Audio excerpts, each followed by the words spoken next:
चाउली। आज इस बुलेटिन में बात होगी महागठबंधन की मानव श्रृंखला में एक मुट्ठी मिट्टी से संकल्प लेना भूले तेजस्वी, 2-4 ने ही लगाया मास्क।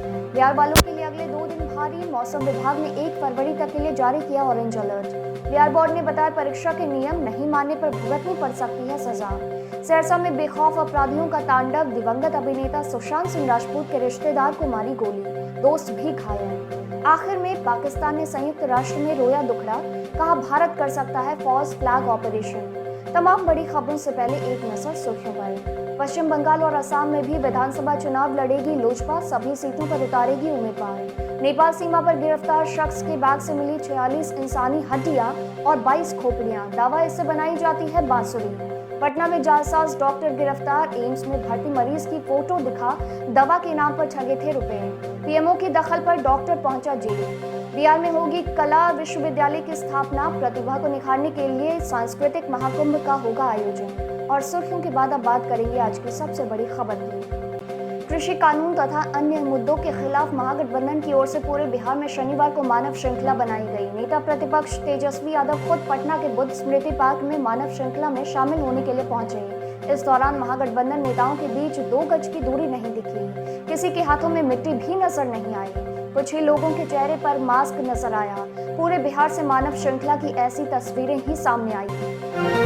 बिहार वालों को अगले 2 दिन तक बेहद सतर्क रहने की जरूरत है। जितनी जरूरत हो उतना ही घर से निकले और खास तौर पर शरीर और कमरों को गर्म रखें। बच्चों और बुजुर्गों पर विशेष ध्यान दें। मौसम विभाग ने 1 फरवरी तक बिहार में ठंड को लेकर ऑरेंज अलर्ट जारी कर दिया है। कोरोना के बीच देश में सबसे पहली बोर्ड परीक्षा बिहार में होने जा रही है। बिहार बोर्ड 1 फरवरी से इंटर की परीक्षा शुरू कर रहा है। बिहार विद्यालय परीक्षा समिति ने परीक्षा नियमों व दिशा निर्देशों की जानकारी भी दे दी है। हर स्टूडेंट को इनका पालन करना होगा। बोर्ड नकल को लेकर भी बेहद सख्त रहेगा।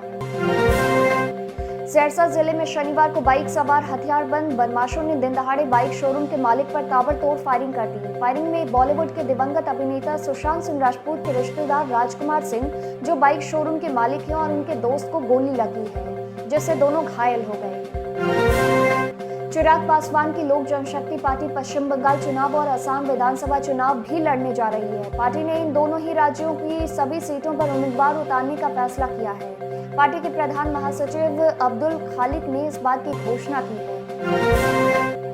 राष्ट्रीय जनतांत्रिक गठबंधन की शनिवार दोपहर 3 बजे से शुरू बैठक में लोक जनशक्ति पार्टी शामिल नहीं हुई। न्योता भी था और बैठक भी वर्चुअल यानी ऑनलाइन हुई। पार्टी इसकी वजह राष्ट्रीय अध्यक्ष चिराग पासवान को लगी सर्दी बता रही है, जबकि उन्होंने खुद शुक्रवार की शाम न्योता मिलने की जानकारी मीडिया को दी थी। चिराग दिल्ली में है, लेकिन उनके स्टैंड पर बिहार में चर्चा गर्म है।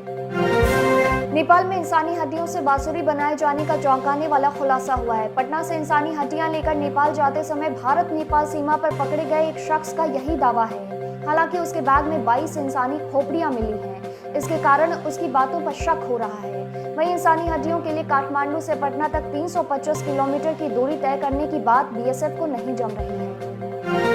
पटना एम्स के कोरोना वार्ड में भर्ती मरीज के परिवार को पेशेंट की तस्वीर दिखा मेडिसिन के नाम पर 40,000 से अधिक रुपए की ठगी करने वाले जालसाज डॉक्टर जयप्रकाश को पटना पुलिस ने गिरफ्तार कर लिया है। पीएमओ तक इस ठगी की शिकायत 17 साल की साक्षी ने की थी। खगड़िया और समस्तीपुर का आतंक कहा जाने वाला कुख्यात विक्रम तांती गिरफ्तार हो चुका है। एसटीएफ ने इसे अलौली के बखरी गांव से गिरफ्तार किया। विक्रम तांती मेढौन पंचायत के पूर्व मुखिया और सीपीएम के नेता जगदीश चंद्र बसु की हत्या में शामिल था।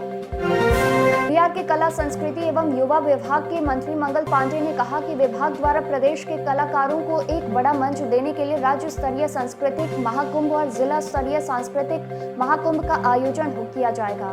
सांस्कृतिक निदेशालय के तहत वेब पोर्टल बनाकर कलाकारों का डेटाबेस तैयार किया जाएगा। बिहार में कला विश्वविद्यालय की स्थापना की जाएगी। इस मौके पर उन्होंने 37 कलाकारों को बिहार कला पुरस्कार से सम्मानित किया। मिलते हैं छोटे से ब्रेक के बाद।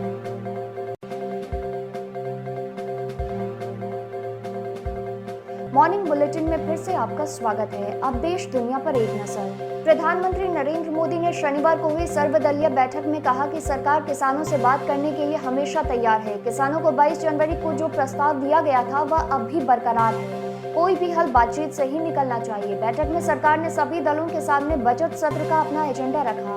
यह मीटिंग वीडियो कॉन्फ्रेंसिंग के जरिए की गई। कोरोना वायरस के नए स्ट्रेन के खिलाफ 89% तक प्रभावी वैक्सीन के भारत में जून 2021 तक लॉन्च होने की संभावना है। सीरम इंस्टीट्यूट ऑफ इंडिया के सीईओ आदार पूनावाला ने शनिवार को कहा कि उनकी कंपनी ने भारत में नोवावैक्स इंक के साथ साझेदारी में एक और कोविड-19 वैक्सीन के ट्रायल को शुरू करने के लिए आवेदन किया है। दिल्ली में इजरायली दूतावास के पास शुक्रवार को हुए ब्लास्ट को लेकर भारत में इजरायल के राजदूत रॉन मल्का ने कहा कि हमारे पास इस पर भरोसा करने के पर्याप्त कारण हैं कि यह एक आतंकी हमला था। हमारे डिप्लोमेट पर 2012 में यहां हुए हमले समेत दुनिया भर में जारी ऑपरेशन के लिंक भी खंगाले जा रहे हैं। इधर ब्लास्ट की जांच के लिए इजरायल की खुफिया एजेंसी मोसाद की टीम दिल्ली आ सकती है। एनएसए लेवल की बातचीत के बाद इजरायल सरकार ने यह फैसला लिया है। माइक्रोसॉफ्ट के सह संस्थापक बिल गेट्स ने भविष्य की महामारी को लेकर चेतावनी जारी की है। उन्होंने दावा किया है कि भविष्य में जो भी महामारी आएगी वह वर्तमान के कोरोना वायरस से 10 गुना ज्यादा घातक होगी। उन्होंने जोर देकर कहा कि सभी देशों को कोरोना वायरस महामारी से सबक सीखना चाहिए। भारत की सर्जिकल स्ट्राइक की संभावना से डरा पाकिस्तान अब संयुक्त राष्ट्र के सामने गिड़गिड़ा रहा है। पाकिस्तान ने वैश्विक समुदाय की सहानुभूति हासिल करने के लिए दावा किया है कि भारत इस्लामाबाद के प्रति अपनी आक्रामकता को सही ठहराने के लिए फॉल्स फ्लैग ऑपरेशन का उपयोग करता है। पाकिस्तान को डर है कि भारत अपनी घरेलू राजनीति से लोगों का ध्यान हटाने के लिए बॉर्डर पर तनाव बढ़ा सकता है। बिहार टिक्स के मॉर्निंग बुलेटिन में सिर्फ इतना ही। देखते रहिए बिहार टिक्स। नमस्कार।